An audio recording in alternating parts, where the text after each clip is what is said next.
એકદમ સરસ એવી લીલવાની કચોરી તમે જોઈ શકો છો। અહીં આપણે ઘઉંના લોટનો જ ઉપયોગ કરીને લીલવાની કચોરી બનાવી છે। તો આ કચોરી એટલી સરસ બને છે કે એકવાર બનાવશો તો જરૂરથી બનાવશો। તો સૌપ્રથમ અહીં તુવેરના દાણા લીધા છે। તો મેં 250 થી 300 ગ્રામ આ રીતને તુવેર લીધી છે, જેને સાફ કરી ધોઈને આ રીતે ક્રશ કરી લેવાની છે। તો તમે ચોપર, મિક્સર કે કોઈ પણ ઉપયોગ કરી શકો છો। અને આ રીતના અર્ધ કચરી ક્રશ કરી લેવાની છે।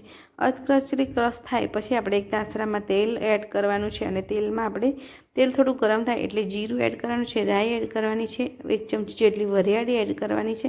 વરિયાળી એડ કરવાથી કચોરીનો ટેસ્ટ ખૂબ જ સરસ આવે છે, માટે વરિયાળી એડ કરીશું। અને વરિયાળીને બધું જ એકદમ સરસ સંતળાઈ જાય પછી ચપટી જેટલી હિંગ એડ કરીશું। હિંગ એડ કર્યા બાદ આપણે આદુ મરચાંની પેસ્ટ એડ કરીશું। લસણ ખાતા હોય તો એડ કરી શકો છો, નહીં તો સ્કીપ પણ કરી શકો છો। તો એકદમ સરસ આપણે પેસ્ટ એડ કરી અને 1 મિનિટ માટે સાંતળવા દઈશું। મસાલો એકદમ સરસ સંતળાઈ જાય એટલે એકદમ સરસ એને સાંતળવાનો છે। ને મરચું ને આદુ તમે તમારી પસંદગી પ્રમાણે વધારે ઓછા કરી શકો છો, પણ આપણે મસાલામાં લીલા મસાલાનો જ ઉપયોગ કરવાના છે, લાલ મરચું એડ નથી કરવાના, માટે તીખું મરચુંનો ઉપયોગ કરીશું। અને ત્યારબાદ આપણે પીસેલી તુવેરને એડ કરી દઈશું, ચપટી જેટલી હળદર એડ કરીશું અને બધું જ સરસ રીતે મિક્સ કરી લઈશું। એકવાર સરસ રીતે બધું મિક્સ થઈ જાય પછી આપણે બાકીના મસાલા વારાફરતી એડ કરીશું।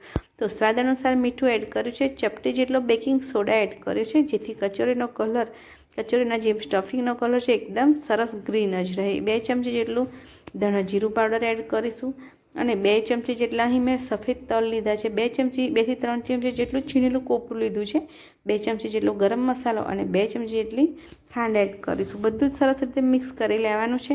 એકદમ સરસ મિક્સ થઈ જાય એટલે એકદમ સરસ એવો આપણો ચટપટો કચોરીનો મસાલો તૈયાર થઈ જાય છે। મસાલો હંમેશા આપણે થોડો આગળ પડતો તીખો અને આગળ પડતો ગળપણ અને ખટાશ એડ કરવાની છે।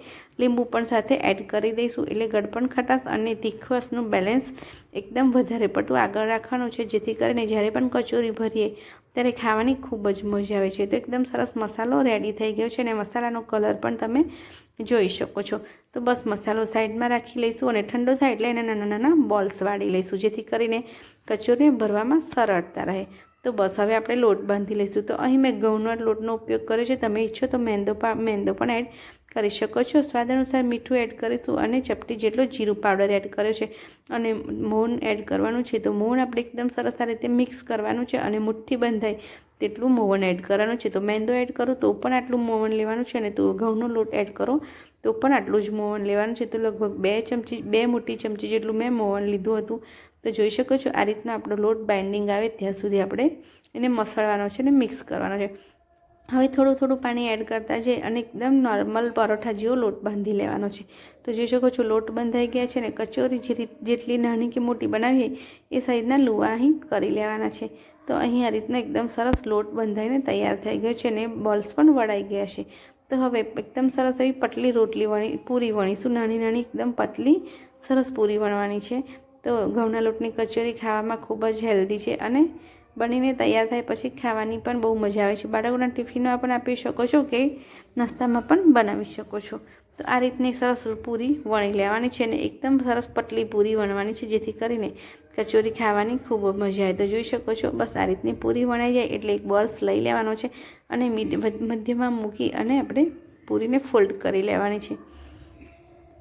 તો આ રીતે ફોલ્ડ કરતા જઈ અને એને ફોલ્ડ કરી લેવાની છે, અને ફોલ્ડ કરીને ઉપરથી જે પણ લોટ વધારાનો હોય એને કાઢી લેવાનો છે, જેથી કરીને આપણી કચોરી એકદમ સરસ બને અને તળાય ત્યારે પણ ખૂબ જ સરસ લાગે। તો આ રીતે હળવા હાથે કચોરી ફાટે ને એ રીતે આપણે આ રીતે લોટને કાઢી લેવાનો છે। તો જોઈ શકો છો બસ બધી જ કચોરી આપણે આ રીતને એકદમ સરસ તૈયાર કરી લેવાની છે।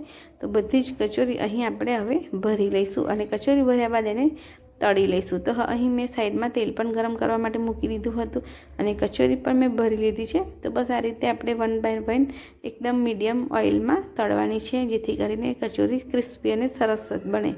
તો બસ આ રીતે આપણે જેટલી તેલમાં સમાય એટલી કચોરી એડ કરીશું, અને એકદમ સરસ આપણે ધીમા તાપે તળી લઈશું। તો એક બેચને તળાતા લગભગ 7 થી 8 મિનિટ કે 10 મિનિટનો ટાઈમ લાગે છે, જેથી કરીને એકદમ સરસ હળવા હાથે હલાવવાની છે, વધારે હલાવવાની પણ નથી, નહીં તો કચોરી તૂટી પણ જઈ શકે છે। તો છે ને એકદમ સરસ આ રીતની ગોલ્ડન બ્રાઉન કલરની થાય ને ત્યાં સુધી એને તળવાની છે। તો છે ને એકદમ સરસ બહાર મળે ને ફરસાની દુકાને મળે એવી જ આપણી કચોરી બનીને તૈયાર થઈ ગઈ છે. તો તમે પણ એકવાર જરૂરથી ટ્રાય કરજો. તો આ કચોરી તમે ગ્રીન ચટણી સાથે, દહીં સાથે કે ચા સાથે સર્વ કરી શકો છો. તો એકવાર જરૂરથી ટ્રાય કરજો.